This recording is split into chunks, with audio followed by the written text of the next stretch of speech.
À l'occasion d'un rallye organisé dans le Vaucluse. La conduite en montagne, passionnant pour un pilote, encore faut-il que la mécanique soit totalement fiable. Été 96, rallye des Gorges de la Nesque, près de Carpentras. Nous sommes dans la voiture de Stéphane Rambaud. Il est à mi-course et les virages s'enchaînent. Grâce à une caméra installée dans l'habitacle, nous pouvons suivre la scène en direct.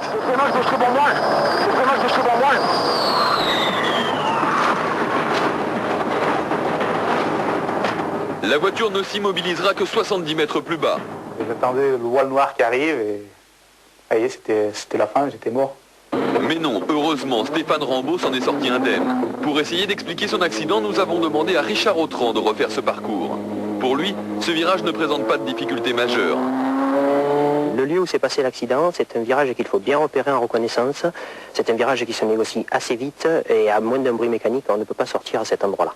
Lorsque je suis arrivé dans le virage, mon cap d'embrayage a cassé et je n'avais pas de solution pour éviter cet accident. Et à cette vitesse, environ 110 km/h, un câble d'embrayage qui casse, ça ne pardonne pas. Le pilote ne contrôle plus rien. C'est un peu comme s'il se retrouvait au point mort. Impossible de tourner. Pourtant, Stéphane Rambaud a tout essayé. Quand la vitesse ne voulait pas s'enclencher, j'ai quand même pris le volant à deux mains pour essayer de prendre le virage en me disant, bon, faut que ça passe. Dans les tonneaux, j'ai rien vu de spécial, ça tournait, j'ai rien entendu. Et le taux d'adrénaline a dû monter beaucoup et on voit rien, on n'entend rien, et on pense plus à rien. Là, on attend, on subit. Bon, j'arrivais 2 minutes derrière la Sierra.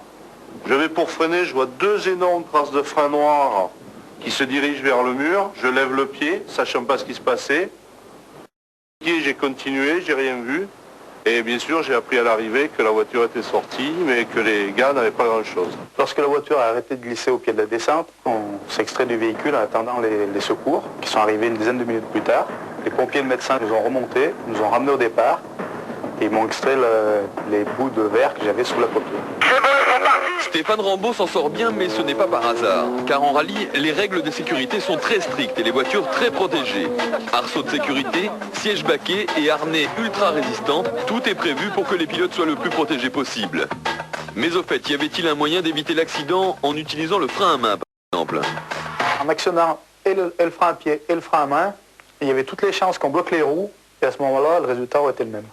C'est pas une erreur de pilotage, c'est pas une erreur de préparation de l'auto non plus. C'est, je crois, un manque de chance. Un manque de chance, c'est certain. Car avant chaque départ d'épreuve chronométrée, un commissaire agréé par la Fédération française de l'automobile vérifie point par point la conformité du véhicule et son état technique.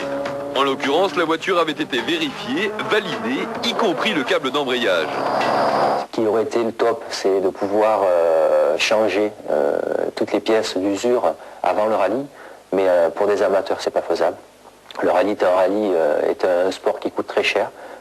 C'est un sport de riche pour gens pauvres, on m'avait dit toujours ça. Pour assouvir leur passion, les pilotes doivent débourser chacun entre 150 000 et 500 000 francs par an. 150 000 francs pour les bricoleurs et 500 000 francs pour ceux qui ne mettent jamais les mains dans le cambouis. Mais rien n'arrête ces boulimiques de la route, même pas ce genre d'accident de parcours. Quelques temps après, je suis monté à Notre-Dame de la Salette, faire une prière, me recueillir, car j'estime qu'on revient de loin. Aujourd'hui, quand je vois ces images, mon sentiment, c'est que c'était pas notre heure, ni celle du photographe.